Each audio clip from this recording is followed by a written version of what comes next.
Hello everyone, welcome to arts study मेडी जी। Arts study मेडी जी में आपका बहुत बहुत स्वागत है। As you know that we have started history series of modern Europe. जैसा कि आपको पता है कि हम लोग आधुनिक यूरोप के इतिहास का हिस्ट्री सीरीज स्टार्ट करें। इसमें हम लोग पटना यूनिवर्सिटी बीए पार्ट 2 के सिलेबस को कवर कर रहे हैं। ये हमारा 8वां लेक्चर है। इसमें हम लोग फ्रांसीसी क्रांति के महत्व को देखेंगे। इससे पहले हम लोगों ने 7 लेक्चर करा है। अगर आपने लेक्चर नहीं देखा है तो लेक्चर का लिंक आपको डिस्क्रिप्शन में मिल जाएगा, वहाँ से आप लेक्चर्स को देख सकते हैं। इससे पहले हम लोगों ने पूरा कॉजेस देख चुके हैं, नेचर देख चुके हैं, और ये हमारे सिलेबस का तीसरा पार्ट है जिसमें हम लोग सिग्निफिकेंस देखेंगे, यानी कि महत्व। तो यूरोपीय इतिहास ही नहीं अपितु आधुनिक विश्व इतिहास में फ्रांस की क्रांति एक विशिष्ट स्थान और महत्व रखती है। तो ये जो पूरा सिर्फ यूरोप में ही नहीं, जो फ्रांस में जो क्रांति हुआ उसके पूरे वर्ल्ड पे इम्पैक्ट है। वर्ल्ड को एक तरह से फ़ायदा हुआ, बेनिफिट हुआ, वो हम लोग देखेंगे आगे कैसे कैसे होता है। क्रांति ने पुरातन व्यवस्था को समाप्त कर यूरोप में आधुनिकता का सूत्रपात किया। तो इस क्रांति के बाद जो 1789 के बाद से क्या होता है, वहाँ पे जो पुरातन व्यवस्था चलते आ रहा था उसमें बदलाव होता है और नया व्यवस्था, पूरा नया सिस्टम आने लगता है धीरे धीरे से। स्वतंत्रता, बंधुता एवं समानता का नारा लोकतंत्र का आदर्श बन गया, यानी कि लिबर्टी, इक्वलिटी और फ्रेटर्निटी का एक तरह से क्या हुआ, लोगों के अंदर जागरूकता आया। लोग उसको आइडियल मान करके अब क्या करने लगे, डेमोक्रेसी के लिए मांग करने लगे। बाकी जगह पे भी एक तरफ फ्रांसीसी क्रांति से राष्ट्रवाद और लोकतंत्र जैसे सकारात्मक सिद्धांतों का विस्तार हुआ, तो दूसरी ओर आधुनिक तानाशाही और सैन्यवाद जैसे नकारात्मक कारकों का विकास भी हुआ। तो हम लोग शुरू में ही देखे थे, पहले ही लेक्चर में हम लोग बात किए थे कि इसके दो आयाम निकले, कुछ पॉजिटिव इम्पैक्ट और कुछ निगेटिव इम्पैक्ट। पॉजिटिव इम्पैक्ट में होता है कि नेशनलिज्म, राष्ट्रवाद का भावना, डेमोक्रेसी का भावना, तो ये सब निकला। लेकिन निगेटिव में हम लोग देखते हैं कि इससे तानाशाही का क्या होता है, एक तरह से तानाशाही और सैन्यवाद का क्या होता है, स्टार्टिंग हो जाता है यहीं से। तो ये सब उसका निगेटिव इम्पैक्ट था, निगेटिव सिग्निफिकेंस है उसका। उसके बाद हम लोग देखते हैं पहला इसमें सिग्निफिकेंस में लोकतंत्र का उदय। लोकतंत्र का उदय कैसे होता है, तो पुरातन व्यवस्था का आधारभूत घटक सामंती व्यवस्था थी, लेकिन फ्रांस की क्रांति ने इसे जड़ से समाप्त कर दिया। वहाँ पे क्या चल रहा था, सामंती सिस्टम चल रहा था, फ्यूडल सिस्टम, जो कि एक तरह से ट्रेडिशनल सिस्टम था, पुरातन व्यवस्था। तो उसके बाद वो समाप्त हो जाता है। सैकड़ों वर्ष सामंतवादी ढांचे ने करोड़ों लोगों का आर्थिक शोषण किया था। सामंत लोग जो फ्यूडल लॉर्ड्स थे वहाँ के, वो काफ़ी लोगों को क्या करते थे, एक तरह से शोषण करते थे लोगों का। जैसा मन वैसा टैक्स लगाते थे, खुद बैठ के खाते थे। तो वस्तुतः इस व्यवस्था में व्यक्ति का कोई महत्व ही नहीं था। फ्रांसीसी क्रांति ने इस अपमानजनक व्यवस्था को क्या किया, एक तरह से समाप्त कर दिया और समता परक, यानी कि समान समता परक समाज की ओर एक बड़ी प्रगति की, यानी कि एक ऐसा समाज की तरफ गया। फ्रांसीसी क्रांति जब हुआ उसके बाद से वहाँ पे एक ऐसा समाज इस्टेब्लिश हुआ जहाँ पे सब लोग क्या हो, एक जैसा हो, सब कोई बराबर हो। धीरे धीरे सामंतवाद की समाप्ति फ्रांस एवं अन्य देशों से होती चली गई। तो सामंतवाद क्या हुआ, पहले तो फ्रांस में समाप्त हुआ, उसके बाद वो धीरे धीरे यूरोप के अन्य देश में भी क्या होने लगा, खत्म होने लगा। यानी कि इसके बाद से लोकतंत्र का उदय होने लगा और फ्यूडलिज्म का, यानी कि सामंतवाद का क्या होने लगा, पतन होने लगा। शासन के सामंतवाद के स्थान पर लोकतांत्रिक परंपराओं को बढ़ावा मिला और शासन के दैवीय सिद्धांत के स्थान पर लोकतांत्रिक संप्रभुता को बढ़ावा मिला। यानी कि अब क्या होने लगा, जैसे पहले राजा निरंकुश होता था, तो राजा क्या था, निरंकुश था, तो उसके जगह पे अब ऐसा लोग आया जो कि लोकतंत्र, यानी कि लोगों के बारे में सोचे, लोगों के हिसाब से चुना जाए, लोगों के लिए फैसला करे, वो ऐसा सरकार आने लगा। सार्वभौम सत्ता का अंतिम स्रोत जनता को स्वीकार किया गया। ठीक है, सत्ता के लिए जो मेन मतलब किसके हाथ में होना चाहिए, सत्ता का बागडोर, तो जनता के हाथ में होना चाहिए। स्वतंत्रता, समानता एवं बंधुत्व का प्रसार फ्रांसीसी क्रांति से उत्पन्न ये तीनों शब्द आगामी कुछ समय बाद संपूर्ण विश्व की राजनैतिक व्यवस्था के लिए एक आदर्श बन गया। उसके बाद से जो फ्रेंच रिवॉल्यूशन हुआ, तो उसमें जब लिबर्टी, इक्वलिटी और फ्रेटर्निटी का जो नारा आया, वो उसके बाद से आप देखिएगा रशियन रिवॉल्यूशन में, फिर इंडिया में, फिर जितने भी कंट्रीज जहाँ जहाँ पे भी ऐसा जो ट्रेडिशनल सिस्टम, पुरातन व्यवस्था चला आ रहा था, उसमें जहाँ जहाँ भी बदलाव का जरूरत पड़ा, तो ये नारा वहाँ पे क्या हुआ, एक तरह से गूंजा। इनसे शासन के स्वरूप एवं उद्देश्यों में आमूलचूल परिवर्तन है। इससे क्या हुआ, वहाँ पे जो रूलिंग जो क्लैन थे, जो रूलिंग सिस्टम था, उसमें काफ़ी ज़्यादा चेंज आया। इस कारण सभी मनुष्यों को कानूनन समान नागरिक का दर्जा मिला वर्तमान एवं प्रभाव है। ठीक है, तो वर्तमान में क्या है, वर्तमान में भी इसका प्रभाव है। सब लोगों को क्या मिला, एक तरह से इक्वल सिटीजनशिप का मतलब दर्जा मिला। प्रत्येक लोकतांत्रिक देश के संविधान में इन तीनों शब्दों का व्यापक महत्व एवं प्रभाव है। तो हर जगह जितना भी डेमोक्रेटिक कंट्री है वहाँ पे देखिएगा ये जो वर्ड है तीनों, ये काफ़ी इंपॉर्टेंट रोल प्ले करता है। लिबर्टी यानी कि सबको स्वतंत्रता हो, इक्वालिटी सबका समानता हो, और फ्रेटर्निटी मतलब सब अपने भाई भाई बहन जैसा मतलब बंधुत्व हो उसके अंदर। अब देखते हैं एक और इम्पैक्ट, एक और सिग्निफिकेंस, जो कि क्या है, राष्ट्रवाद का प्रसार है। तो ये इससे क्या होता है, राष्ट्रवाद का प्रसार होता है, तो एक तरह से ये पॉजिटिव सिग्निफिकेंस निकला हम लोगों का ना। तो फ्रांस की क्रांति से राष्ट्रीय गौरव एवं सम्मान का ध्येय व्यक्तिगत स्तर पर विस्तारित हुआ। अब हर लोग क्या हो गया ना, फ्रांसीसी क्रांति के बाद से अपने देश के बारे में सोचने लगे। अब तक आम नागरिक की भक्ति राजाओं के प्रति होती थी, लेकिन फ्रांसीसी क्रांति से राजभक्ति के स्थान पर देशभक्ति की भावना प्रसारित एवं लोकप्रिय हुई। पहले लोगों के अंदर ये भावना ही नहीं था कि ये मेरा देश है। पहले लोगों को लगता था कि जो राजा बोलेंगे वही होगा, मेरे लिए राजा ही सब कुछ है। लेकिन इस क्रांति के बाद से सब कुछ बदल गया। अब लोगों के लिए राजा वाजा मायने नहीं रखता था, लोगों को अपना जो बाउंड्री था, अपना देश था, वो मायने रखता था। जो देश, एक तरह से लोग क्या हुए, पूरा साथ मिल करके प्रगति करना चाहे। उदाहरण के तौर पे देख सकते हैं कि जब वहाँ पे बास्तिल दुर्ग का पतन हुआ, यानी कि जो बास्तिल वाला कांड हुआ, उसके बाद से लोगों ने सड़कों पर निकल कर क्या किया, खुशियाँ मनाया।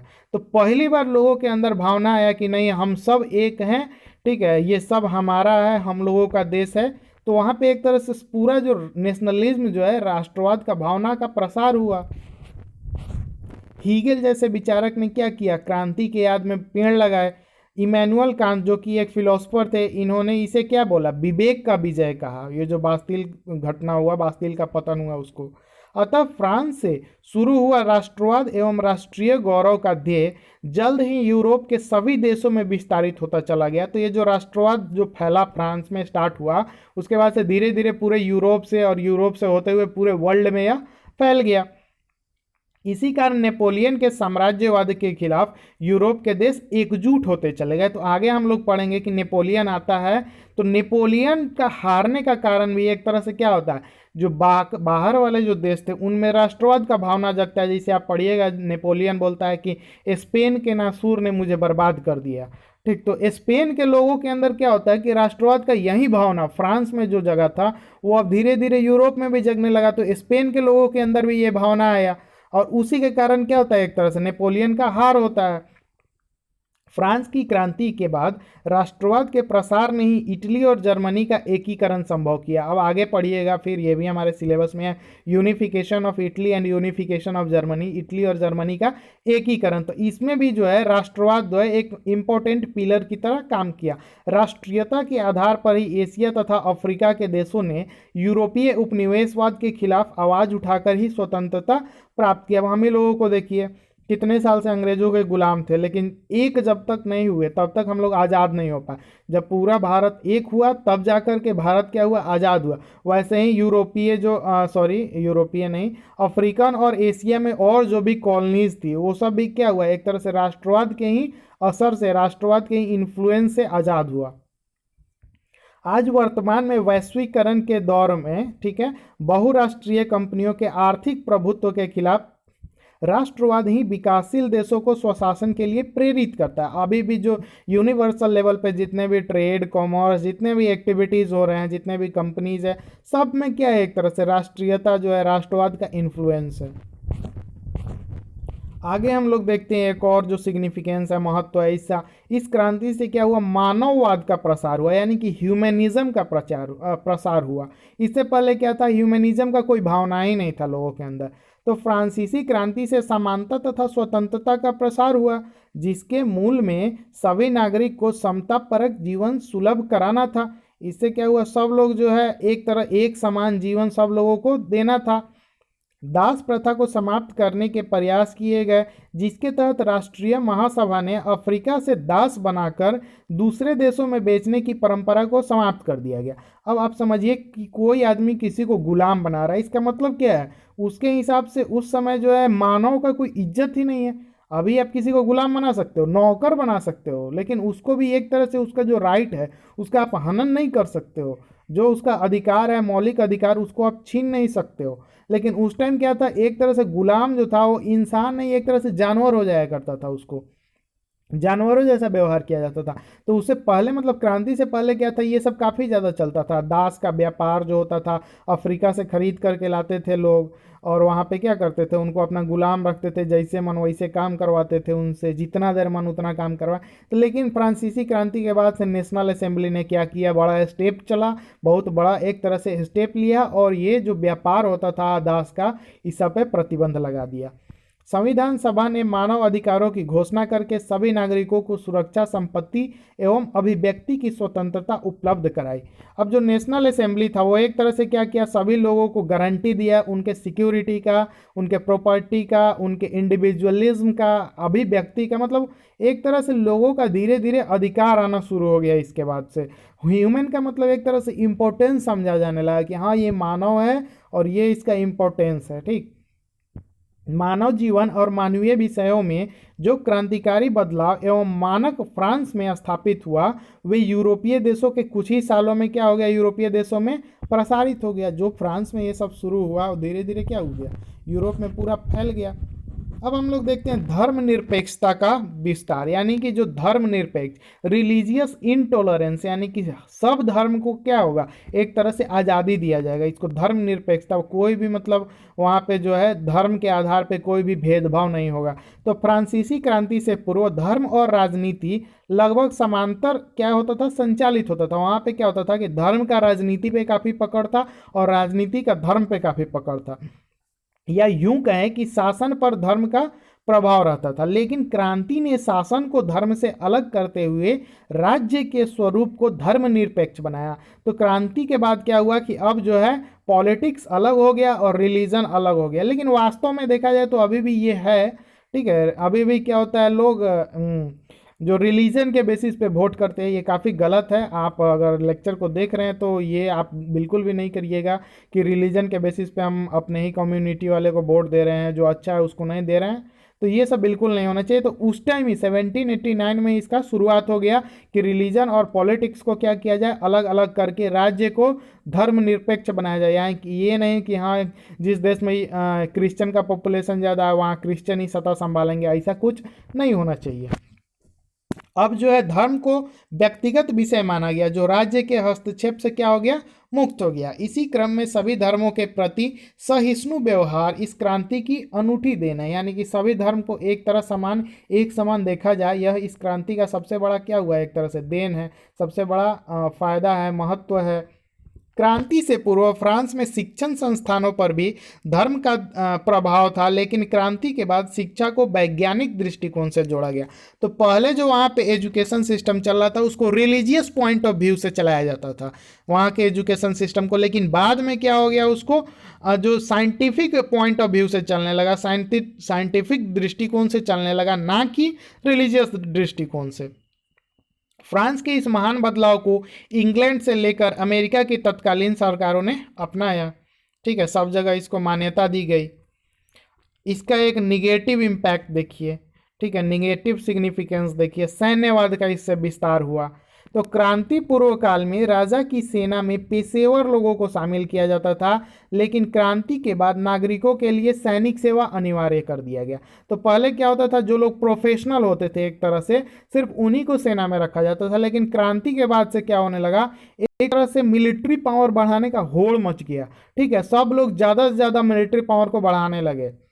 तो क्या हुआ कि जो नागरिक था उनको एक तरह से मैंडेटरी कर दिया गया, अनिवार्य कर दिया गया कि नहीं, हर घर से जैसे एक नागरिक होना ही चाहिए मिलिट्री में। सैन्यवाद से क्या हुआ, क्रांति को विस्तारित करने का लक्ष्य रखा गया। ये जो फ्रेंच रिवॉल्यूशन हुआ उसको सैन्यवाद यानी कि मिलिट्री पावर से क्या किया, सोचा गया कि और भी जगह पे क्रांति को क्या किया जाए, मिलिट्री पावर से ही विस्तार किया जाए, जो कि गलत था। सैन्यवाद को आधार बनाकर ही नेपोलियन ने यूरोप में क्रांति का विस्तार युद्धों के माध्यम से करके साम्राज्यवाद के लक्ष्य को अपना लिया। अब देखिए इसका सबसे गलत फायदा कौन उठाता है, तो नेपोलियन। ये सैन्यवाद करता है, यानी कि सैनिक अपना बढ़ाता है, उसके बाद पूरे यूरोप में उथल पुथल मचा करके अपना जो साम्राज्यवाद, इंपेरियलिज्म जो होता है, अधिक से अधिक साम्राज्य पर कब्जा करना, उस लक्ष्य को क्या करता है, पा लेता है। इस कारण जो है पराजित देशों एवं इंग्लैंड ने सैन्यकरण पर आधारित गुट का निर्माण किया और नेपोलियन को परास्त किया। तो इसके बाद क्या होता है, जो बाकी देश थे जो इंग्लैंड नेपोलियन से परेशान थे, वो इंग्लैंड के नेतृत्व में, यानी कि इंग्लैंड उनका लीडर बना, यानी कि फ्रांस का अपोजिशन बना, और बाकी सब मिल करके क्या किए, एक साथ नेपोलियन को हरा दिए। फ्रांस की क्रांति से उत्पन्न सैन्यवाद प्रथम एवं द्वितीय महायुद्ध का एक प्रमुख कारण था। इसी से जो सैन्यवाद उभरा वर्ल्ड वार 1 और वर्ल्ड वार 2 में एक इम्पोर्टेंट कारण, एक इम्पोर्टेंट कॉजेज में इसका गिनती होता है ये सैन्यवाद का विस्तार जो फ्रेंच रिवॉल्यूशन के बाद से हुआ। वर्तमान वैश्विक तनाव का भी एक कारण जो है सैन्यवाद और सशस्त्रीकरण है। अभी भी जो विश्व में जो जितना भी टेंशन है इंटरनेशनल रिलेशन में, उसके पीछे भी क्या है, एक तरह से ये उस टाइम का सैन्यवाद का जो विस्तार हुआ वो एक तरह से रेस्पॉन्सिबल है। अब हम लोग देखते हैं अधिनायकवाद का आरंभ। अधिनायकवाद होता है, जैसे हम लोग पिछले लेक्चर में देख चुके हैं, पूरा पावर एक आदमी के हाथ में जब आ जाता है। तो फ्रांसीसी क्रांति अनजाने ही एक व्यक्ति की इच्छाओं और सिद्धांतों पर आधारित अधिनायकवादी अवधारणा से जुड़ जाती है।